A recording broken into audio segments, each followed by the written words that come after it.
Aqui estamos nós, a representação do sangue de Cristo, e aqui temos nós o pão. Hoje nós vamos explicar para as pessoas como elas podem tomar a ceia do Senhor em seus lares, em suas casas. Mas isso, no Antigo Testamento, era chamado de Páscoa. No Antigo Testamento, o Cordeiro Pascal que tira o pecado do mundo. Então isso é suco de uva e isso é pão. As pessoas que estão em suas casas, eu as encorajo. As pessoas que quiserem celebrar a ceia do Senhor em suas casas, eu as encorajo a prepararem, comprarem suco de uva e uma fatia de pão. Para que possam celebrar a ceia do Senhor, hoje vou explicar tudo o que tem a ver com a ceia do Senhor. O que o Senhor Jesus Cristo fez na cruz do Calvário. A celebração da Páscoa do Antigo Testamento é sombra e figura do que Cristo fez. Por exemplo, às 3 da tarde, numa quarta-feira, um sacerdote estava levantando o queixo de um cordeiro. Os sacerdotes estavam examinando quais cordeiros eram aptos e levantavam o queixo deles e com uma faca cortavam sua garganta, derramando sangue. Na mesma hora, o Senhor Jesus Cristo estava inclinando sua cabeça, inclinando seu rosto e entregando o Espírito. Ele estava entregando, ele estava morrendo na cruz do Calvário, praticamente na mesma hora, no mesmo instante. Por isso, hoje é importante ver a sombra, o Cordeiro Pascal, a redenção consumada. Veja, não foi um simples evento histórico, mas uma profecia profunda, um quadro perfeito do Messias que haveria de vir. A Páscoa para os judeus representou a libertação do Egito. Eles estavam escravizados, eles estavam sendo oprimidos, mas chegou um momento em que eles foram libertos e saíram vitoriosos. Mas o Senhor antes lhes disse que deveriam celebrar a Páscoa, e a Páscoa representa vitória, representa conquista. E durante muitos anos, eles celebraram a Páscoa, até que apareceu o verdadeiro Cordeiro Pascal. Eles tinham que procurar um cordeiro sem mancha, um cordeiro sem ruga, que não tivesse nenhum defeito. Eles precisavam encontrar um cordeiro com essas características e por muito tempo celebraram a Páscoa todo ano, procurando cordeiros sem defeito para sacrificá-los, para limpar temporariamente o pecado, mas infelizmente nós sabemos que os cordeiros daquela época tiravam o pecado temporariamente, mas não o apagavam completamente. Era necessário que Jesus Cristo de Nazaré morresse e derramasse esse sangue puro, sem mancha, sem pecado. Jesus Cristo nasceu sem pecado. O único ser humano que nasceu sem pecado é Cristo Jesus, Jesus Cristo. O único ser humano que nasceu sem pecado é Cristo Jesus. No final, vamos mostrar às pessoas como celebrar a ceia do Senhor. Não se trata de um funeral, se trata de uma grande vitória para a igreja. Você não vem a um funeral, não vem celebrar um Cristo morto, você vem celebrar um Cristo que venceu a morte cara a cara e a conquistou. E reina pelos séculos dos séculos. Jesus Cristo vive, Jesus Cristo está entre os vivos, o túmulo está vazio. Vamos falar um pouco mais sobre o perfil do Cordeiro Pascal. Vamos falar um pouco mais sobre o Cordeiro da Páscoa. Prefigurava as características exatas do Senhor Jesus Cristo. Eram características exatas. Veja, a Bíblia diz sem defeito. Era difícil achar um cordeiro assim. Com o tempo, eles se cansaram. O povo de Israel se cansou de procurar animais sem defeito e buscavam de qualquer jeito, e por isso Deus chamou a atenção deles. Era difícil encontrar um animal sem defeito, um animal puro. Se tivesse algum problema, se mancasse, não era digno de ser sacrificado. Se talvez tivesse um olho machucado, não podia ser sacrificado. Não era apto se tivesse manchas, muitas manchas, também não era apto, não podia ter nenhum defeito, tinha que ser um animal perfeito, o que representa a santidade e a pureza do Senhor Jesus. O único que nasceu sem pecado entre todos os homens, é Jesus de Nazaré. Nenhum outro ser humano nasceu sem pecado. Nenhum outro ser humano, o único que não cometeu pecado, que se fez pecado por nós, mas que nunca cometeu pecado, nem mesmo por um pensamento mau. Nunca pecou, jamais pecou. É Jesus de Nazaré sem defeito. Ele é o Cordeiro perfeito. Seu sangue permanece limpo. Além disso, o único que não tinha o sangue de Adão entre todos os seres humanos é Jesus. De resto, todos os seres humanos tinham o sangue de Adão. O único que não teve o sangue de Adão, do primeiro Adão, o sangue do pecado. O único que nasceu sem o pecado original, que você conhece muito bem, é Jesus de Nazaré, é o único que nasceu assim. Ele é o único perfeito e o único que pode limpar nossos pecados passados, presentes e futuros. E o único digno de toda glória e toda honra, Jesus Cristo de Nazaré, sem defeito, sacrificial. Veja, o sangue dele precisava ser derramado. E naquele momento, naquela época, deveria ser aplicada nos batentes das portas. É isso que encontramos em Êxodo capítulo 12. Em Êxodo capítulo 12, se fala da Páscoa que eles celebraram. Você já viu em filmes como eles fizeram? O sangue precisava ser derramado e aplicado nos batentes das portas. E você sabe que forma tinha quando eles aplicavam nos batentes? Quando eles aspergiam o sangue, imediatamente formavam uma cruz. Por quê? Porque eles aspergiam o sangue e o sangue começava a escorrer. Que sangue? O sangue daquele cordeirinho que eles procuravam para colocar ali. Esse sacrifício formava uma cruz, sendo esse o único meio para que o juízo de Deus passasse por cima. Mas quando vamos à Bíblia, vamos além, encontramos que quando Adão e Eva pecaram, eles tentaram cobrir sua nudez com folhas de figueira, mas o Senhor tirou as folhas de figueira e lhes colocou peles. Não porque estivessem com frio, mas porque era necessário que o sangue de 2 animais fosse completamente sacrificado. 2 animais morreram derramando sangue no lugar deles, eram os substitutos, eles deveriam morrer por seu pecado. Mas Deus, em sua misericórdia, sacrificou 2 animais inocentes. Essas peles não eram sintéticas como as peles que encontramos hoje. Essas peles eram genuínas. 2 animais morreram pelo pecado. 2 animais inocentes morreram pelo pecado.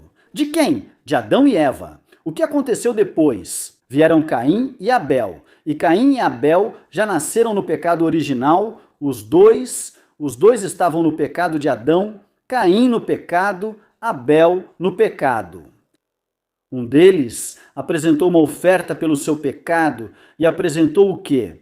Um cordeiro, o mais especial, o mais bonito, sem que Deus tivesse dito claramente em Êxodo sobre o verdadeiro cordeiro. Ele apresentou um cordeiro sem que Deus tivesse falado sobre isso. Ele apresentou um cordeiro, diz. Com o passar do tempo, Abel veio e apresentou sua oferta do que ele cuidava, apresentou o mais gordo, uma ovelha, o mais gordo, o mais especial, o mais genuíno. Ele entregou. Mas a Bíblia diz que Caim entregou frutos da terra. E não é que a oferta de Caim não fosse significativa, era muito significativa. Mas a Bíblia diz: sem derramamento de sangue não há remissão de pecados. Caim estava fazendo o mesmo que Adão e Eva tinham feito, apresentando folhas, apresentando fruto da terra. Cobrir seu pecado por sua própria inteligência, por sua própria sabedoria. Mas Abel aprendeu, aprendeu com Deus. Como se cobre o pecado, mesmo que fosse temporário. Mas esses sacrifícios, aqueles 2 animaizinhos, aquele sangue que foi derramado para que eles fossem cobertos com peles. O sacrifício que Abel fez, aquele cordeiro inocente que Abel sacrificou, representava a sombra e figura do que Cristo realmente faria. Então aqui encontramos também um Salvador. Não se tratava de um simples rito religioso, mas sim da provisão divina para a libertação total do seu povo.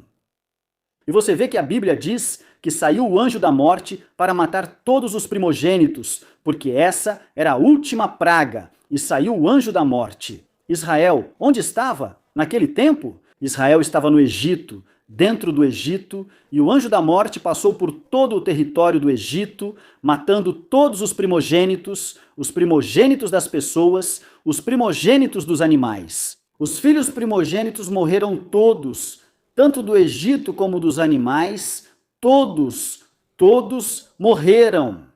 Mas surpresa, acontece que Israel, embora estivesse no Egito nessa praga, deles nenhum só morreu, nem dos animais morreram, tudo permaneceu intacto, somente dos egípcios. Mas por quê? Porque havia algo nas portas, havia algo importante nas portas, havia algo nas portas.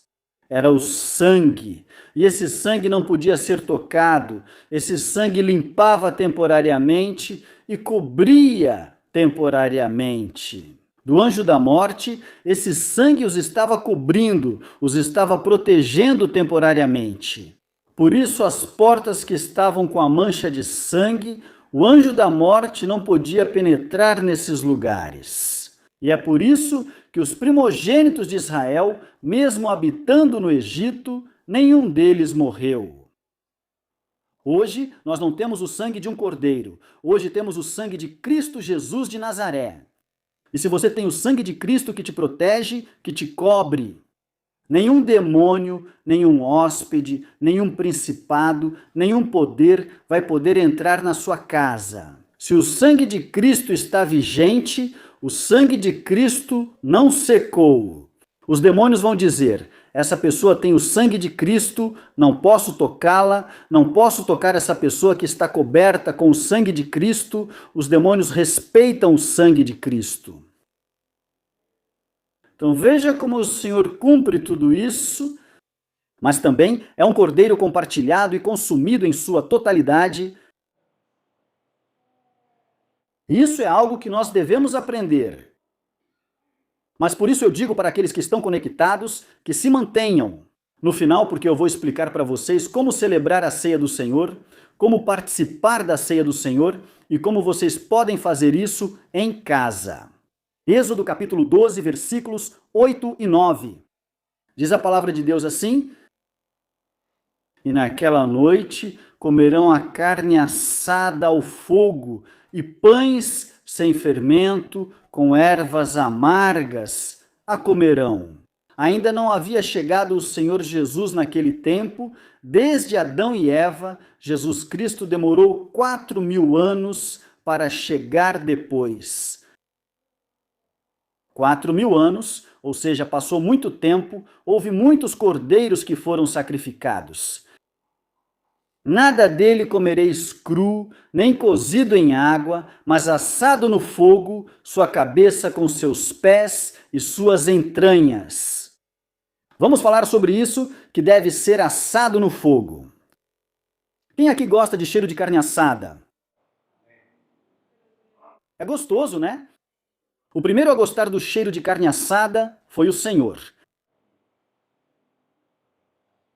Por isso, diz a Bíblia, o cheiro agradável subia como aroma suave diante de Deus.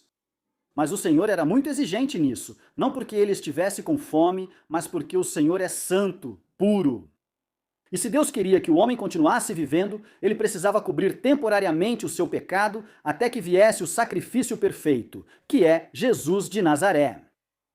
Assado no fogo. O que isso representa? Isso representa o juízo? Veja, o fogo que queimou o cordeiro simboliza a justa indignação da ira de Deus, a ira de Deus por todos os pecados, por todas as adversidades, pelo pecado de Sodoma e Gomorra. A ira do Senhor por todas as violações, por todos os assassinatos, a ira do Senhor por todos os roubos, todas as mentiras, todos os pecados que podem estar sendo cometidos hoje mesmo, todas as maldades, atrocidades, a ira, a indignação representa isso. E você sabia que o Senhor Jesus Cristo experimentou o mesmo que aquele cordeiro assado no fogo experimentava?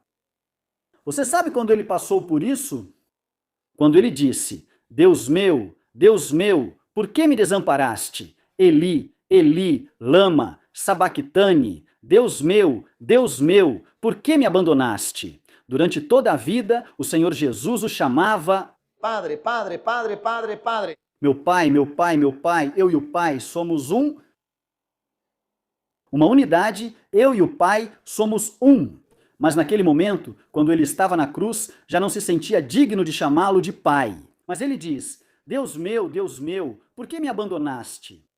Naquele momento, naquele instante, ele experimentou o abandono total de Deus. Ele experimentou o juízo, ele experimentou a ira de Deus.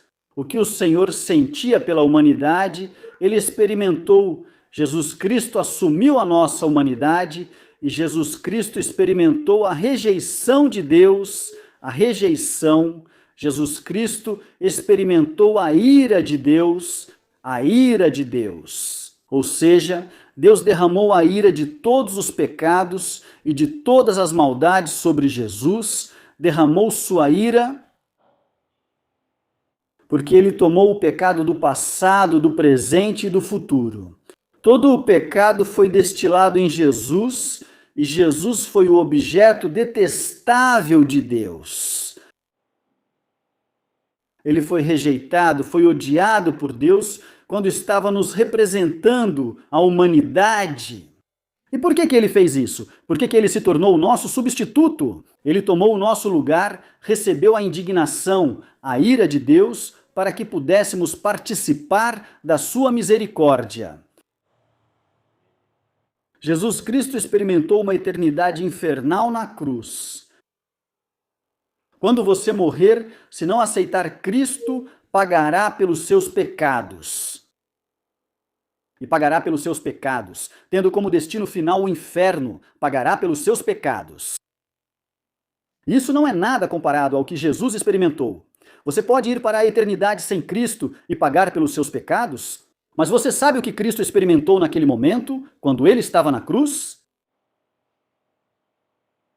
Ele não experimentou apenas o pagamento pelos pecados de uma pessoa, mas o pagamento pelos pecados de toda a humanidade. Só os condenados ao inferno podem saber disso, mas Cristo não paga pelos pecados dele, porque ele nunca os teve, mas sim pelo pecado dos outros. Pelo pecado dele, pelo pecado dele, pelo pecado dele, pelo meu pecado e pelo pecado de toda a humanidade que já viveu em toda a história. Cristo experimentou uma eternidade infernal. Naquele momento, às 3 da tarde, numa quarta-feira, Cristo experimentou uma eternidade infernal. A indignação, a ira de Deus caiu sobre Jesus Cristo. Essa ira deveria ter sido descarregada sobre você, sobre mim, mas não foi descarregada sobre nós. Foi descarregada sobre Jesus, nosso substituto. Por isso devemos dar glória e honra a Deus, por isso devemos adorá-lo somente, porque foi ele quem morreu na cruz do Calvário. Mas a Bíblia também diz que o cordeiro pascal do Êxodo foi comido em sua totalidade. Alguém pergunta, mas como? Assim? O cordeiro tinha que ser comido, não podiam comê-lo assim, cozido, é o que diz a Bíblia, mas sim tinha que ser assado e tinha que ser compartilhado, comido em sua totalidade. Senhor e Salvador, e não podiam deixar nada. Jesus Cristo é Senhor e Salvador. Quantos dizem amém? Alguns dizem, quero Cristo como Salvador, mas não como Senhor. Não quero que ele seja dono da minha vida ou áreas, nem que dirija meus passos.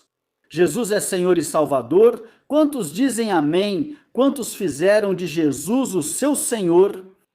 Com certeza, porque tem gente que chama Senhor, Senhor, Senhor, Senhor, mas não faz a vontade de Deus. E chegará o tempo em que virão dizendo: Senhor, Senhor, em teu nome fizemos milagres, em teu nome fizemos curas, em teu nome pregamos a palavra. E o Senhor dirá: Não os conheço.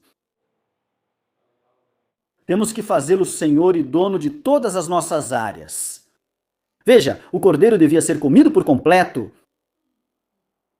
Isso significa que não podemos receber Jesus como Salvador e rejeitar o seu senhorio? Não, eu quero que o Senhor me cure desse problema que eu tenho. Eu tenho um problema na mão, minha mão ficou paralisada. Quero que o Senhor me cure dessa mão. Mas quando Ele me curar, eu já não vou mais à igreja, já não me congrego, já não busco a Deus, já não oro, já não leio a Bíblia. Não. O Senhor não quer ser Senhor temporariamente, o Senhor quer ser seu dono por toda a eternidade. Ele não quer que você o busque ocasionalmente. Sempre ouça bem. Sempre. Você deve buscá-lo sempre. Não ocasionalmente, mas sempre. Não é só em tempos de crise que você busca a Deus. É em tempos de crise, em tempos de alegria, em tempos de felicidade. Tem pessoas que dizem: Senhor, vou buscar, vou à igreja. Por quê? Porque eu preciso de um trabalho, porque eu preciso de um emprego. Muito bem, o emprego chega, o emprego chega. Chegam os recursos. E o que acontece depois? Perguntam: por que você não foi à igreja? Por que não busca o Senhor? É que eu estou trabalhando aqui. Houve pessoas que foram ajudadas até mesmo a preencher um formulário para que pudessem entrar em determinado lugar para trabalhar. Em vários lugares foi preenchido o formulário para elas. Conseguem o trabalho. Por que você não foi à igreja? É que eu estou, já não me sobra tempo, agora estou trabalhando. Você acha que nós devemos algo a Deus? Devia ser comido totalmente. Isso significa que não podemos receber o Senhor como Salvador e rejeitar o seu senhorio. Ele é milho, ele é mediador e Messias. Se não confiarmos nele como Senhor, ele não é verdadeiramente nosso Salvador. O Senhor será Senhor de tudo, não apenas de uma área da sua vida. Para isso, procure um bruxo, para isso, procure um feiticeiro, para isso, procure um psicólogo que estará nos tempos anteriores. Mas com Cristo é tudo ou nada. Com Cristo ele é totalmente Senhor. E Salvador é meu dono absoluto, Cristo. Não estou falando de religião, não estou te comprometendo com uma religião. Esqueça religiões, esqueça igrejas. Estou te comprometendo com Deus. E você se reúne, talvez em um domingo, você se reúne, talvez em uma quarta-feira, você se reúne. Isso não faz de Jesus o meu Senhor. É o que você faz na sua casa dia após dia, desde o momento em que você acorda. O que você faz em cada dia da semana? Segunda, terça, quarta, quinta, sexta, sábado e domingo. Jesus não é uma igreja. Jesus é um relacionamento pessoal e deve ser completo, deve ser genuíno. É o que você faz quando ninguém está te vendo, como você se comporta.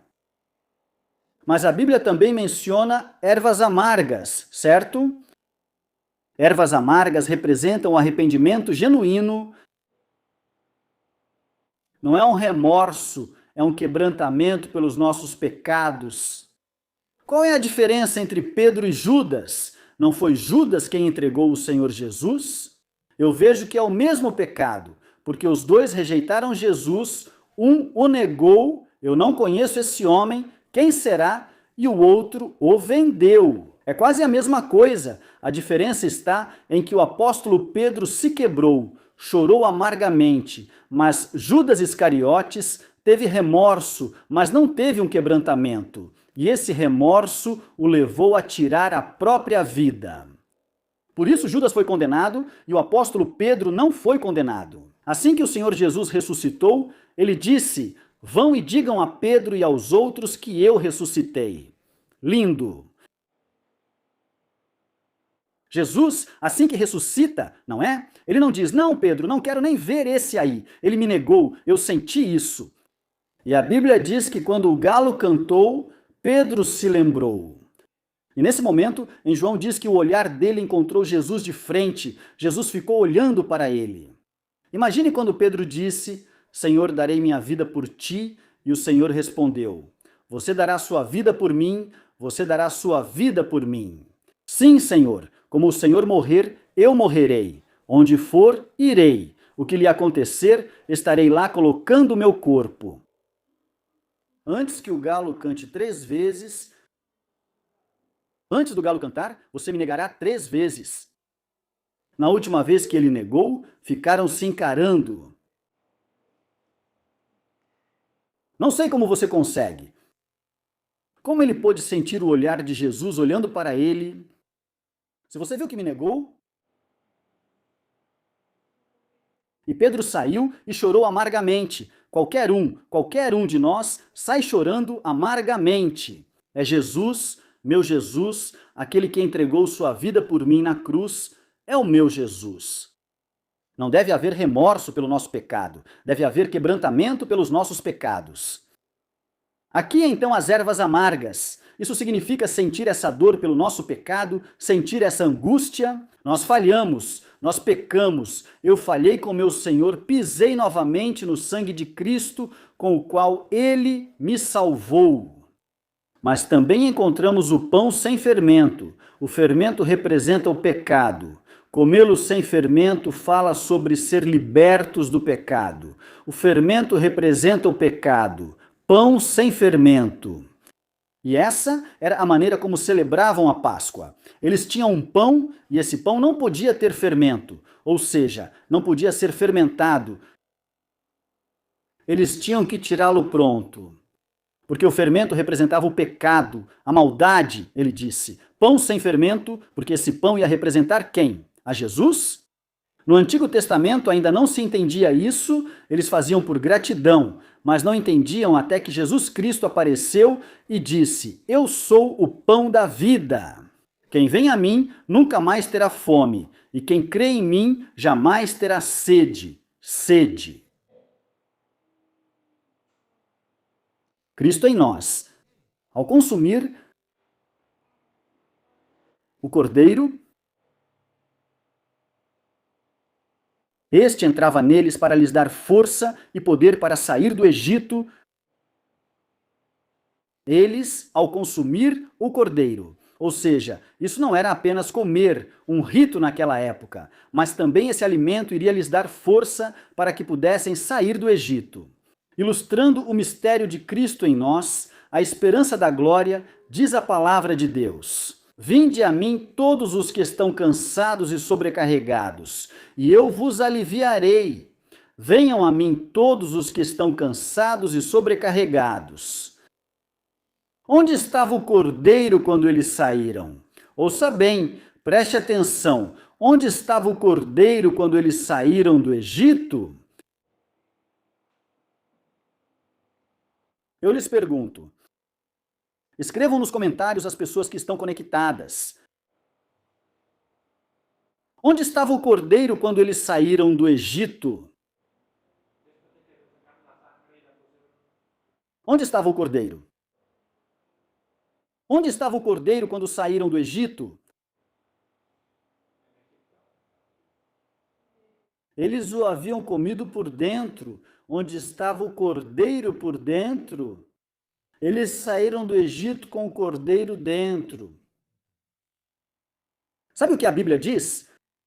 Já não vivo eu, mas Cristo vive em mim. E o que antes eu vivia na carne, agora vivo na fé do Filho de Deus. Você já não vive mais. Onde está Jesus dentro de mim? Se você aceitou Jesus como seu único e suficiente Salvador, Cristo está dentro de você, se manifestando, te fortalecendo. O apóstolo Paulo diz: não temos a mente humana, temos a mente de Cristo. Cristo em nós, Cristo sai conosco. Veja, nossa redenção provida mostra descanso e serviço. Êxodo, capítulo 12, versículo 11. Por favor, veja isso. Estamos lendo Êxodo, mas parece que estamos lendo Mateus. E comereis assim, cingidos os vossos lombos e o vosso calçado nos pés, ou seja, não podiam comer de pijama. Você come, às vezes se levanta ao meio-dia, não cingido e o seu cajado na mão, e o comerão apressadamente. É a Páscoa do Senhor. E aqui também há um significado especial: o descanso da salvação. Veja, Deus ordenou descansar, porque a salvação é uma obra terminada pelo Senhor.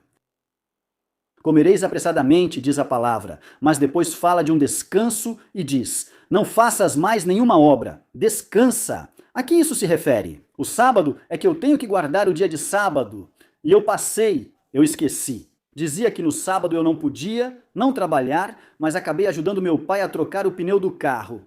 Ai, piquei, não, esqueça isso. No Antigo Testamento, sim, eles tinham que levar isso muito a sério. Sabe por quê? Porque esse sábado representava Jesus, era uma sombra, e eles tinham que continuar praticando até que Jesus chegasse. Mas quando Jesus chega, quem é o meu sábado? Quem é o meu descanso?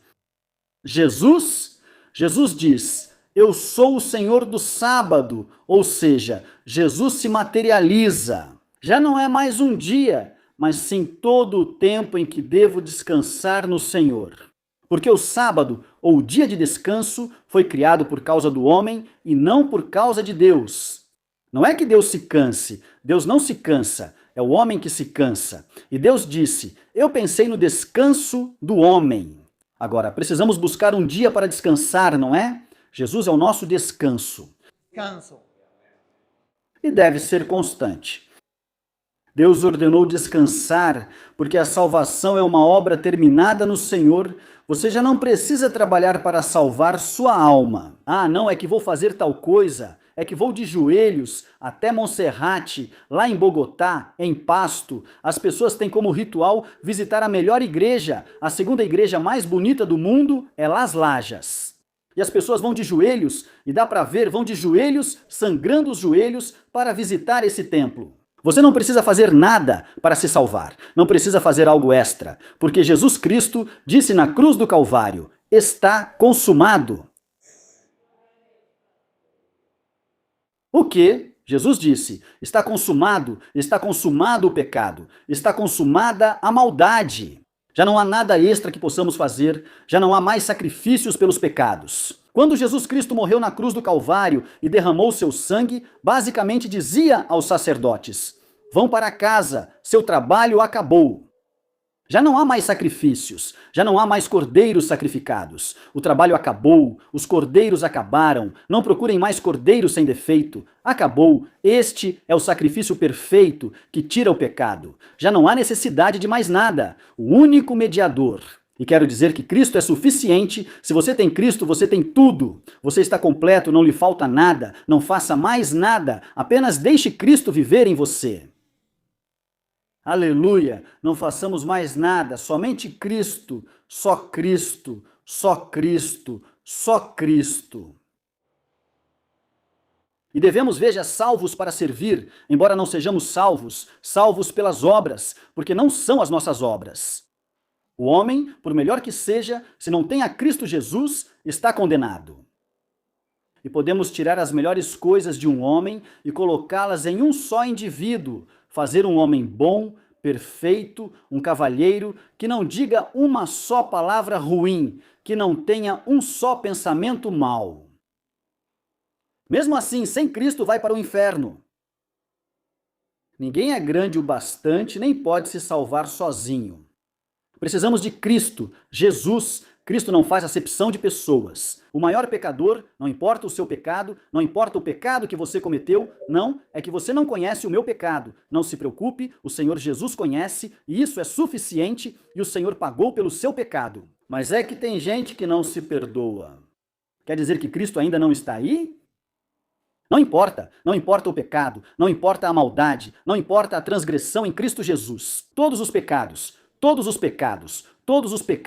podem ser perdoados, mas de forma real. Não é uma religião. A religião não salva ninguém. Não é uma igreja. Você pode vir à igreja e ficar aqui de joelhos e dizer: pastor, vou ficar aqui a semana toda jejuando. Não adianta nada. Se você não tem Cristo Jesus se aperfeiçoando na sua vida, não adianta nada. Diz a Bíblia: pegue o bordão e cinge os teus lombos. Significa que a salvação preste atenção, é o começo. A salvação é o começo. Para que estamos nos preparando para servir a Deus? Você não é salvo quando for para o céu. Você é salvo desde o momento em que aceita Cristo. Por isso o apóstolo Paulo dizia: para mim, o viver é Cristo e o morrer é lucro. Não sei qual das duas coisas escolher. Você já é salvo. Se aceitarmos Cristo Jesus de uma maneira real, nós já somos salvos. Mas preste atenção, a salvação pode ser perdida, porque a Bíblia diz: ai daquele que negligenciar uma salvação tão grande, pode ser perdida. Claro, a salvação é um presente. É um presente grátis para você, mas custou tudo a Cristo.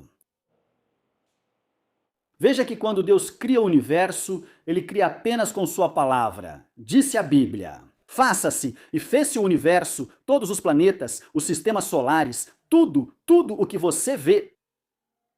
Mas o que exigiu tudo de Deus foi Deus se fazer homem e morrer na cruz do Calvário. Isso exigiu tudo de Deus. E tudo isso ele fez por você, por amor a você, porque ele te ama. E ele não desceu da cruz, porque você estava na mente dele e o Senhor sabia que você iria precisar dele. Por isso, o Senhor é nosso Salvador, mas não podemos descuidar da salvação. É um presente, é como se eu te entregasse um presente. Se te entregam uma casa e seus pais dizem: eu te dou essa casa de herança para que você aproveite no seu casamento. Eu te dou de presente. Pegue as chaves e você diz: ah, que bom, obrigado pela casa. Eles te dão de presente, mas você chega depois de um mês e diz: não, eu quero ir para Dubai, quero passear por diferentes lugares, quero aproveitar. E decide vender a casa. Vender, perdeu a casa. Te deram de presente, mas você perdeu. Por quê? Por um prato de lentilhas você perdeu e quando voltar de Dubai vai ter que alugar. Por quê? Por quê? Porque você perdeu a casa. O mesmo ocorre com a salvação. É um presente, mas assim como alguém pode perder a casa ao vendê-la, também pode perder a salvação. O que aconteceu com Esaú? Esaú era o primogênito porque nasceu primeiro, mas o que aconteceu? Ele perdeu sua primogenitura. Sabe por quê? Porque ele a vendeu. E por que ele a vendeu? Por um prato de lentilhas. Eu conheci as lentilhas, comi lentilhas quando estive na Turquia, porque eles estavam nesse território e eu comi as lentilhas, pelas quais ele perdeu, pelas quais vendeu a primogenitura. Eu te vendo minha primogenitura, eu vou morrer. Me dá esse prato de lentilhas, esse ensopado vermelho, as lentilhas vermelhas. Eu provei essas lentilhas vermelhas pequenininhas e falei: não, isso não tem gosto. Pelo menos eu disse que fossem feijões, mas lentilhas, e umas lentilhas pequenininhas, e não tinham um sabor muito bom. E eu falei: por isso ele perdeu a primogenitura, se fossem feijões com torresmo, mas nem era isso, por isso ele perdeu a primogenitura. Jacó fez um ensopado bem feito, bem organizado e vendeu para ele. E desde aquele momento, por ter desprezado a primogenitura, o Senhor o rejeitou. Ou seja, pode-se perder a salvação. Nasceu sendo o primogênito, mas perdeu esse direito por ter vendido esse direito ao seu irmão mais novo. Ou seja, então é possível perder a salvação? Claro que sim, mas também a nova aliança, que é o Novo Testamento profetizado. Veja Jeremias, capítulo 31, versículo 31. Veja o que diz a palavra: eis aqui. Vem dias, diz Jeová, nos quais farei uma nova aliança com a casa de Israel e com a casa de Judá conosco. Nova aliança. Veja, o profeta Jeremias olhava para trás, para a Páscoa e para frente, para o Calvário, anunciando uma nova aliança. Onde a lei estaria? Onde? Nos corações. Essa lei, que são 613 leis, estaria onde? Estaria em nossos corações. A lei de Cristo estaria em nossos corações? Especial, não é? Você não acha maravilhoso? Você não acha extraordinário? Nos quais farei uma nova aliança, a nova aliança, novo pacto. Este é suco de uva, porque a Bíblia, embora fale de vinho, a palavra original ali significa suco de uva fresco, sem fermentar. E diz a Bíblia: façam isso todas as vezes em memória de mim. Até quando? Até que bebam de novo no meu reino? E toda vez que faço isso, não faço porque isso seja o sangue real, como faz a igreja tradicional, que diz a transubstanciação, que é que se tomar o vinho ou se tomar a hóstia, está comendo Jesus? Não, não precisa. Você já tem Cristo, Jesus, amém. Mas isso fazemos em memória, fazemos em representação, fazemos para lembrar, em memória de mim, para lembrar o quê? Lembramos a morte do Senhor, anunciamos a vitória de Cristo Jesus, lembramos o que Jesus fez na cruz, é isso que fazemos, um lembrete. Não quer dizer que isso, ao tomar, isso tenha algo especial, ou que isso esteja abençoado. É suco de uva normal. E não é que quando eu levantar isso se transforma no sangue de Jesus, jamais. Nem que este pão se transforme no corpo de Jesus, jamais. Não é isso. É simplesmente fazer isso em memória. Por isso que diz, sangue da nova aliança. Jesus disse, eu sou o pão que desceu do céu. O pão que vai ser triturado por vocês, o pão que vai ser consumido por vocês, eu sou o pão. Jesus Cristo disse, meu corpo é o pão, e esse cálice, esse vinho, é o meu sangue, que por vocês é derramado. Quando o Senhor Jesus fez isso, ele mostrou isso para eles. Façam isso em memória de mim. Por isso, as pessoas que talvez não tenham onde se congregar, pessoas que estão lá e que não têm uma igreja onde se reunir. E as igrejas que temos na Argentina, as pessoas da Argentina, eu sei que estão assistindo a este vídeo, e muitos mais que me disseram, pastor, o que eu faço? Obviamente, para participar da ceia do Senhor, há um requisito especial. Deve ser batizado da maneira como Jesus foi batizado, não por aspersão, mas por imersão. Imersão é quando essa pessoa é submersa, porque foi assim que batizaram Jesus. Jesus foi submerso na água e levantado, na Bíblia. Não existe nenhum batismo de uma criança que não tenha consciência, não existe nenhum batismo assim. Todas as pessoas que foram batizadas já tinham consciência do pecado e já podiam decidir se queriam ser batizadas ou não. As crianças pequenas, a igreja tradicional as batiza e elas nem sequer sabem o que estão fazendo. É só a bagunça da festa que fazem à noite, ficam bêbados e tudo mais. Ou seja, entregaram essa criança para Jesus ou para o diabo. Então pensem nisso, as pessoas que participam da ceia do Senhor. Porque há muitas pessoas que nem sequer se batizaram. Estão sempre me perguntando, pastor, quando será o batismo? Vão vir de muitos lugares para os próximos batismos, vamos realizá-los entre novembro e dezembro. Vocês serão avisados com antecedência para que possam vir de diferentes lugares para esse momento especial. Mas somente as pessoas batizadas podem participar da ceia do Senhor. As pessoas batizadas devem participar da ceia do Senhor. Se você é batizado e não tem uma igreja onde congregar-se, nesse momento, quando nós começarmos a dirigir, quando nós começarmos a organizar a ceia do Senhor, você pode fazer isso em sua casa, preparando pão e preparando suco de uva. A última e a revelação do Cordeiro. Veja João, capítulo 1, versículo 29, diz: no dia seguinte, João viu Jesus que vinha até ele e disse, belo, não João, o Batista. Eu sempre observo a cena. Eis o Cordeiro de Deus que tira o pecado do mundo.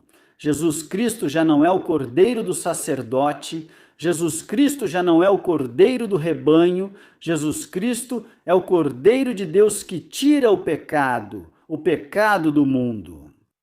Você sabe qual era o símbolo do Egito durante essa escravidão? A serpente, o chapéu ou o gorro. do faraó era uma serpente. Eles tinham um cajado e na ponta tinha uma serpente. E sabe qual era a representação do povo de Israel? O cordeiro, totalmente o contrário, não é? O cordeiro, eis o cordeiro de Deus que tira o pecado do mundo. Isso é lindo.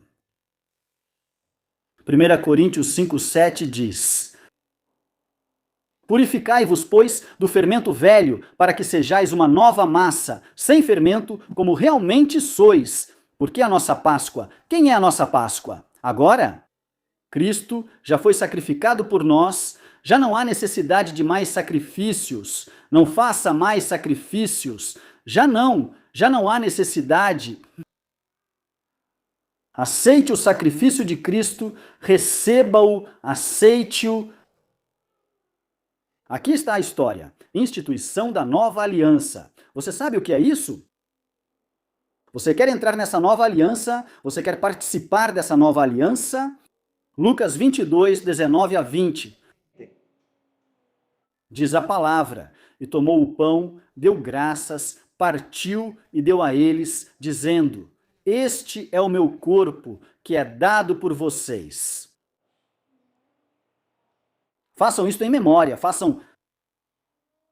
Vê-se como a Bíblia diz que isso vai se tornar, todas as vezes que fizerem, em memória. Da mesma maneira, depois de ter jantado, ele pegou o cálice, dizendo: Este é o cálice da nova aliança, no meu sangue, que é derramado por vocês. Vamos ver o significado profético.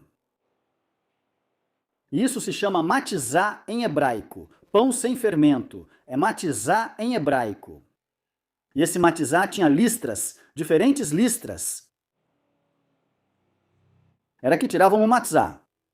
As listras que aquele matizá tinha, que é como uma torrada com listras, você pode imaginar as listras que aquele matizá tinha, falam sobre os açoites que rasgaram as costas de Jesus, Cada chicotada que davam nele arrancava músculos, arrancava tecidos, arrancava carne, porque tinha vidro, tinha pregos, tinha de tudo, e cada chicotada servia para arrancar. Arrancava em pedaços a parte do sangue de tal forma que dava até para ver os ossos dele. Falam dos chicotes, das marcas no matizá. O matizá também tem perfurações que representan os pregos em suas mãos e em seus pés, e a lança em seu lado. E quando o Senhor ressuscita, ele mostra as mãos e diz: Olhem. E diz a Tomé: Você pode colocar sua mão no meu lado? Veja, você pode fazer isso. O que isso representa? As perfurações representam os pregos. Em suas mãos, em seus pés. O que representa? Representa o lado aberto do Senhor Jesus. Representa a igreja que sai do lado de Jesus, assim como as igrejas, assim como a mulher sai do lado aberto de Adão.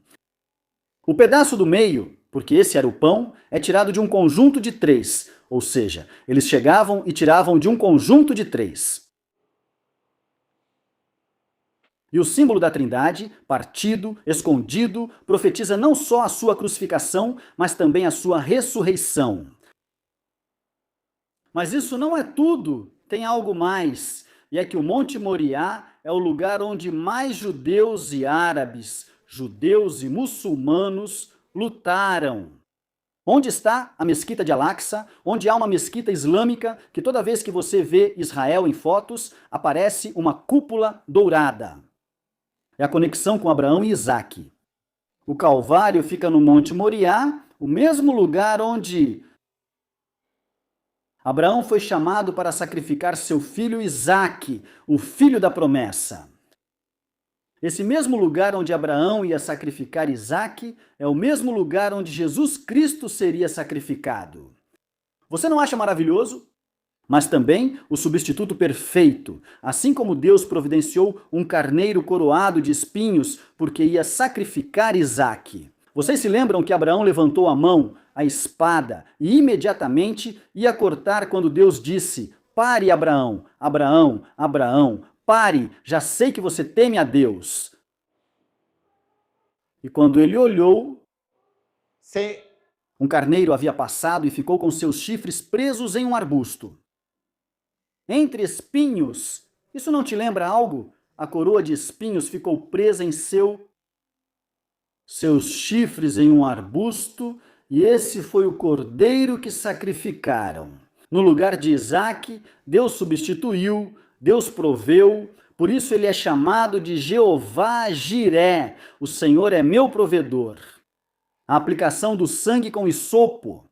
Vejam, no Antigo Testamento usava-se um hisopo para colocar o sangue, para passar o sangue. Hoje o nosso hisopo, sabe o que é? É a fé. Por isso, Romanos 10:9 diz: se com a tua boca confessares que Jesus é o Senhor e em teu coração creres que Deus o ressuscitou dentre os mortos, serás salvo. salvo. Qual é o nosso hisopo? A fé. Com a fé nós nos cobrimos com o sangue de Cristo. Com o quê? Com a fé nós nos cobrimos. E a frase final? Está consumado às 15h. Exatamente quando os sacerdotes cortavam a garganta dos cordeiros pascais no templo, o Cordeiro de Deus inclinou a cabeça na cruz. Declarando a dívida totalmente paga, o que significa está consumado, pago por completo. Havia uma dívida que era contra nós, que ninguém podia pagar, mas Jesus Cristo tomou essa dívida e a cravou na cruz do Calvário e disse: pago por completo. Um sacerdócio finalizado após a cruz, os sacrifícios deixaram de ser necessários. O Cordeiro de Deus fez tudo, exaltando. Aqui no Conquistador, a mesa do Senhor não é para chorar por um cadáver, mas sim para uma grande celebração, e hoje vamos fazer essa celebração, é um chamado à santidade. Por isso, peço a todas as pessoas que estão aqui hoje que fiquem de pé. E as pessoas que estão em suas casas, vou ensinar e vou ministrar a ceia do Senhor para que possamos fazer isso. Oscar Rivera.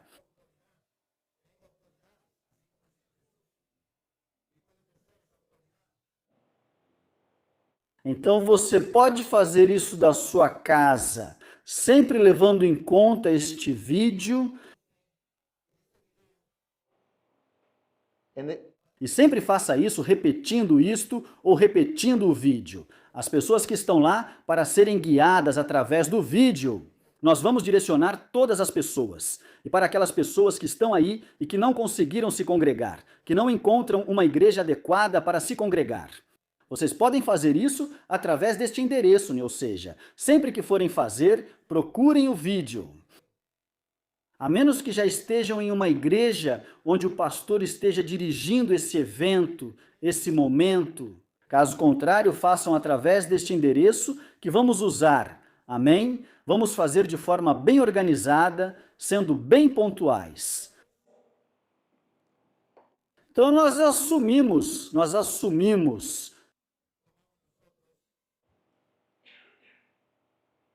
Suco de uva sem fermentar, a Bíblia diz vinho, mas no hebraico e no grego vamos usar uva fresca. Vamos fazer um. A Bíblia diz para não olhar para o vinho quando está avermelhado na taça, ou seja, fermentado. Isso é uma representação, vamos fazer isso em memória. Não é que aqui eu tenha o sangue de Jesus, nem que isso se transforme em sangue, mas sim que é uma representação. Através deste elemento, eu penso no que Jesus fez, através deste elemento, eu penso no que Jesus fez na cruz. Aqui eu tenho o pão, que representa o quê? O corpo de Cristo. Representa O Cordeiro Pascal é uma representação. Não é que o pão, ao comê-lo, se torne Jesus. De jeito nenhum, não é isso, não se torna Jesus. Mas se eu penso em Jesus, no que Jesus fez, em que Jesus ressuscitou dentre os mortos, em que o seu túmulo está vazio. e que os meus pecados, as minhas maldades foram descarregados, destilados em Jesus de Nazaré. Penso que Jesus se tornou o objeto detestável do Pai. Penso que Jesus é o Cordeiro de Deus, que tira o pecado do mundo, o meu pecado, o pecado da minha família, do meu lar. E assim como diz Lucas, capítulo 22, versículos 19 a 20. E tomou o pão, este é o pão da vida, eu sou o pão da vida. Quem vem a mim nunca mais terá fome. E jamais terá sede. O pão da vida, Jesus, é o pão da vida. Antes era chamada de Páscoa, agora é a ceia do Senhor. E nós a tomaremos até que a bebamos novamente com Jesus de Nazaré em seu reino. Vamos bebê-la sempre. Você diz, pastor, as pessoas que estão conectadas, principalmente, pastor, eu quero participar da ceia do Senhor. Todos os dias, faça isso. Tomara que todos façam todos os dias. O vídeo vai ficar aí, graças a Deus. Faça isso todos os dias. Continuamente. Faça isso continuamente, todos os dias, o tempo todo. Faça isso constantemente. Faça isso. E diz a palavra de Deus, dizendo, isto é o meu corpo, que é dado por vocês. Façam isto em memória de mim. Da mesma maneira, depois de ter ceado, tomou o cálice, dizendo, este é o cálice da nova aliança no meu sangue, que é derramado por vocês. Sem derramamento de sangue, não há remissão de pecados. É o sangue que faz a diferença. Foi isso que fez a diferença entre a oferta de Caim e a oferta de Adão. Está o sangue que foi derramado. Por quê? Diz a Bíblia, pela fé, Abel ofereceu a Deus um sacrifício mais excelente.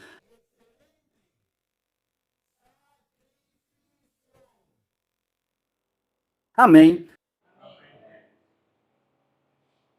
Um sacrifício melhor do que Caim fala de sacrifício.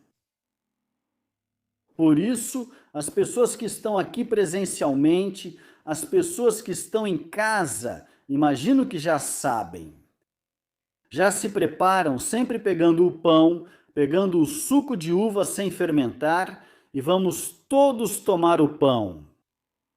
Por favor, levantem a mão. As pessoas que vão receber os elementos da ceia, levantem a mão quem vai participar. Lembre-se de ser batizado assim como o Senhor Jesus, como o Senhor. Por imersão, não por aspersão, deve ser batizado, levante a mão. Você deve examinar a si mesmo. A Bíblia diz claramente, examine-se a si mesmo, para que você não tome o cálice ou a ceia do Senhor indignamente. Porque a Bíblia diz que aquele que toma a ceia do Senhor indignamente, come juízo, bebe juízo para si mesmo. E por isso, diz a Bíblia, há muitos enfermos e muitas pessoas com problemas, e muitos dormem. Não tomemos mais a ceia do Senhor indignamente, tomemos a ceia do Senhor dignamente, examinando cada um a si mesmo. Então, há vários requisitos para participar da ceia do Senhor. Quais são? Ser batizado e estar conscientes de que falhamos e que pedimos perdão a Deus. Agora eu os incentivo a que tomemos do pão, e enquanto tomamos o pão, enquanto você tritura o pão com a sua boca, lembre-se, Jesus foi moído pelos nossos pecados.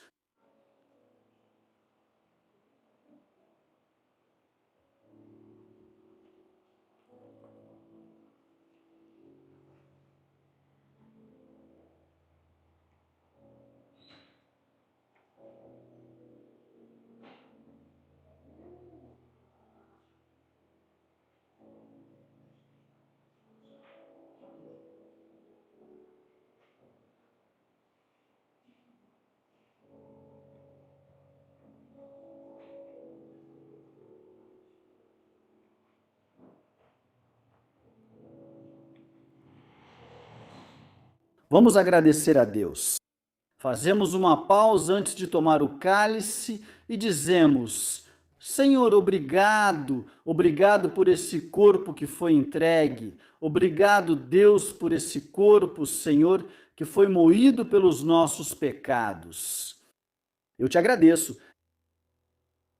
Há muita dor pelo que você fez, porque quem deveria estar naquela cruz caiu. Mas você tomou o meu lugar. Você tomou uma coroa de espinhos para me dar uma coroa de glória. Você tomou uma cruz para me dar uma pátria. Você se fez chamar filho do homem para que eu pudesse me chamar filho de Deus. Você veio à terra para que eu pudesse chegar ao céu. Você tomou o meu lugar em todos os sentidos. Senhor, obrigado, eu te louvo, te adoro, te exalto. Obrigado por esse corpo que foi entregue. Agora vamos tomar o cálice.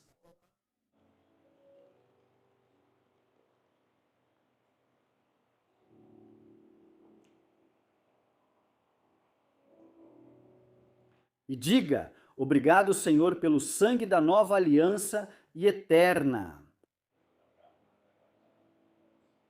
Obrigado, Deus, porque Tu és santo, porque Tu és poderoso,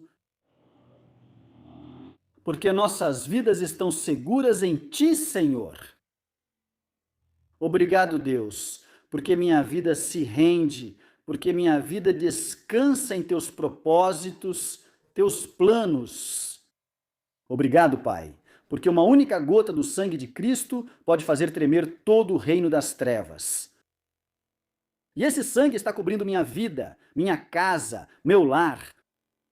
E quando o anjo da morte, quando uma praga quiser vir, verá esse sangue e dirá: não posso tocá-lo porque é teu filho e está selado. Somos selados com o sangue de Cristo, somos guardados com o sangue. Deus, porque por esse sangue meu destino já não é o inferno, é o céu. Aleluia. Obrigado, Deus. Obrigado por este tempo em nome de Jesus. Para as pessoas que estão conectadas, faça isso quantas vezes quiser, lembrando de Jesus. Mas faça isso sendo guiado pelo vídeo. Não faça sem o vídeo, faça sendo guiado. A menos que você já esteja congregando presencialmente e faça isso sendo guiado por um pastor. Se você gostou deste vídeo, curta, compartilhe e que Deus te abençoe.